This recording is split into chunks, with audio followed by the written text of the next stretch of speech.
The 1970 Expo is an obligatory reference in several ways.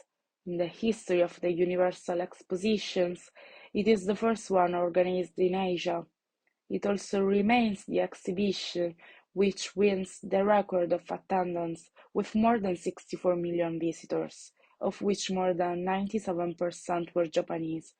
It is reported that 1 out of every 2 Japanese people has visited it. It should be noted that on 2 previous occasions, in 1912 and 1940, Japan tried unsuccessfully to organize a universal exhibition. In both cases, the event was cancelled, the first due to the death of the Emperor Meiji, the second following Japan's involvement in the Second World War. Osaka 1970 marked the opening of the East to the West and imposed a change of perspective. The new concepts of space travel and humanization of technology replaced colonialism and industrial progress. The goal was to show the possible uses of recent developments to create a foundation for high quality of life and peace around the world, rather than increasing the economic, political, and military influence of individual countries. In May 1966, Japan obtained official approval of its candidature by the Bureau International des Expositions with the theme Progress and Harmony for Humanity. The proposed theme aims to demonstrate a new approach to the consequences of the ideology of progress of civilization and technology, with reference to the Second World War as a destructive example of scientific know-how. Since the final decision to build a pavilion to house the exhibits of theme for Expo'70 was taken, the association deliberated the subject and formulated the basic policy for its establishment. The theme pavilion should be the central building realizing the Expo theme, meaning the model for participating countries and others by projecting their pavilions and exhibits.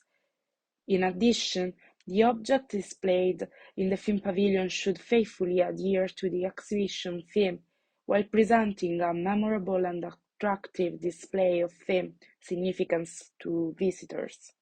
It should be noted that Kenzo Tange, professor at the University of Tokyo, and the artist Toru Okamoto were nominated on the 7th of July 1967, producers of basic installations at Expo'70. The basic concept was to design the theme pavilion as a unique complex comprising 3 independent spaces. Each of these spaces had to compose a vibrant organic entity expressing a spectacular symbol and interpretation of the Buddhist concept of universe, which is called Mandarama. This original construction of the philosophical and artistic space together with the Sun Tower was to become the symbol of Expo'70. The theme pavilion was the place where all visitors would mix and communicate with each other. The square is a special element that traditionally does not exist in Japanese city, and the introduction of this concept betrays Kenzo Tange's desire to interpret a new form of social practices or social life. Tange borrows this idea of the Greek agora, Roman forums, and civic squares from European cities.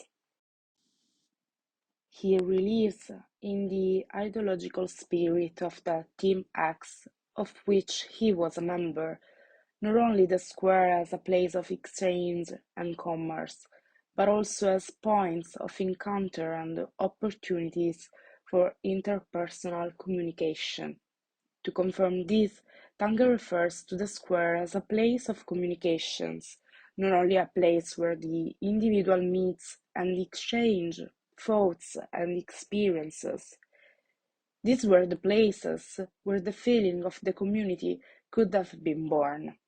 In this way, by placing a modernized festival square in the heart of the Expo, Tange wanted to concretize the didactic shift from education to contemplation, participation, involvement, and communication, and from exhibition to meeting place, game, and cohabitation of the party. Both didactic elements of the traditional Japanese Matsuri festival will appear in a modern westernized form. The thematic pavilion that constituted the contemplative moment and the festival plaza, the playful crushing of the community. The break with the world of known places was articulated through the reproduction of such places in a non-Japanese fashionable Western architectural. The symbol area should thus have served as an initiation area where, through the traditional meaning of Japanese religious holidays, Japanese audiences would be entertained with a new mindset and sense of community, referring to radical and modern Western technique.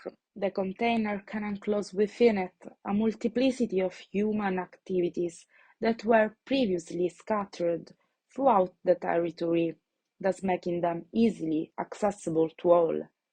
The more it is filled with desirable activities, the more successfully the large container will fulfill its function as a social condenser.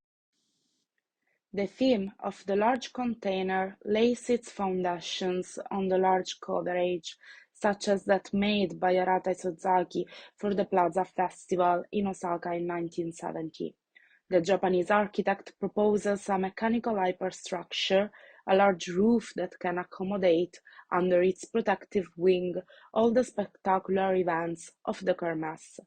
In an article published in the journal L'Architecture d'aujourd'hui, Tange compares the cover of the Crystal Palace of the first London exhibition of 1851 with the reticular cover of the Pavilion Plaza. In the latter, the aesthetic dimension of the roof extends from the ceiling to its supports, assembling a total of 2,272 tabular elements and 639 knots. As the members of the Metabolism movement stated in the same years, this is an innovative solution associated with the aesthetic of the structure, built to host the party and its visitors through the insertion of translucent inflatable cushions inside some of the square meshes resulting from the destruction of reticular beams. The only permanent presence is that of the great robot, also designed by Isozaki, designed to interact with the public during the kermesse.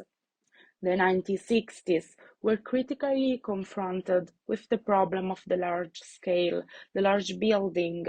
Among the many possible solutions proposed, one of the most radical is that of the dissolution not only of the single building, but even the entire urban space traditionally understood. The Japanese megastructuralist movement was intense but brief. Its decline seems to coincide with the Osaka Universal Exposition and marks the awareness of the Japanese about the effect of European movements on their architectural culture. The electronic festival presented in Osaka is proposed as a possible model of a new city in which ephemeral elements tend to be much more present than the architecture itself, which is limited to defining the skeleton of the constructive system. In Osaka, Tange realized the dream of an instant city similar to the one of the archigram, which is a soft version of the Walking City by Ron Heron. Another anti-urban model is the Plug-in City by Peter Cook, a building that is a city itself containing everything. A soft, romantic light sets the tone for Adrian George's cover for the June 1970 issue of Architecture Design about the 1970 Osaka Expo. Two robots are mated in a bed on a leopard print bedspread, eloquently portrayed with ecstasy in their half-closed eyes, and their private parts elegantly concealed in darkness. Following the expectation created by the architecture and media spectacle at the Expo, Editor-in-Chief Monica Pigeon and technical director Robin Middleton sent Martin Poli, a critic and graduate of the Architectural Association, their initial thoughts on Osaka. Upon his return, Pauli compares architecture to the show, form to content. Martin Pauli asks himself whether there will be an imminent technological revolution or the apocalypse, a dancing android or the slave of tomorrow. Everything seemed possible in the 60s, 70s, a period of strong economic miraculous growth in Japan that welcomes in 1964 the Olympic Games in Tokyo and the Universal Exposition in 1970 in Osaka. But the technology used as a tool of the vision of the contemporary city can really offer a better quality of life. Kenneth Frampton, in his book on the history of modern architecture, states that the decline of the metabolist vision in Japan came along with the obvious ideological vacuum left by the Osaka Exposition of 1970. Since then, the critical orientation in Japanese architecture passed from the older metabolists to the members of the so-called Japanese New Wave, whose works were made known mainly for the contribution of two architects of the intermediate generation, Arata Isozaki and Katsuo Shinohara. However, 30 years earlier, Kenzo Tange, at the head of the Osaka 70 Architectural Committee, said that he was aware that a Universal Exposition, which in its original forms consisted of the display of technical and scientific results and industrial products, in other words, in an exhibition of tangible things, as I stated, does not pass the test of the transition to an information and communication society. Rather than a new display of things, the idea behind the 1970 exhibition was to provide nothing more than a space for encounters and exchanges. Quoting Tange, bringing in from the four corners of the world those who represent the wisdom and culture of all humanity to exchange ideas and emotions. Thus, 30 years before the 2005 exhibition, the 70 Expo had already owed to renounce the physical monument like the Eiffel Tower or the Crystal Palace. The cornerstone of the exhibition site was a plaza, a soft and not hard monument, a sensually perceptible environment, a virtually formless monument that would not display things, but would constitute a reservoir of information and communication, unforgettable without being immutable.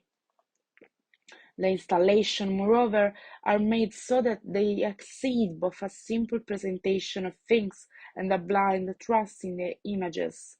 They widely use photography, lights, sound, and movement in order to create a multidimensional environment. In other words, Osaka 70 already meant, at least from the architect's point of view, to finish with the object, breaking the limits.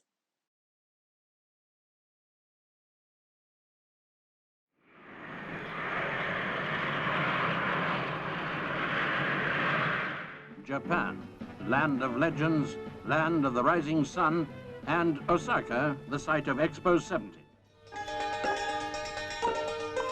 A wealth of creative energy has gone into planning and construction.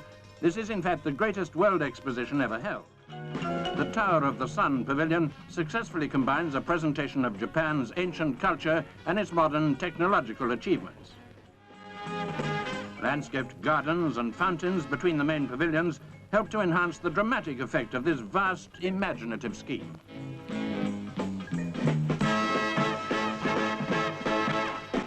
A fun fair to beat them all. A 41-acre pleasure ground for children and adults. The 5-speed roller coasters have you gripping your seat for all of 3 miles. But join us in the air for a bird's eye view of Expo, another way of resting those aching feet.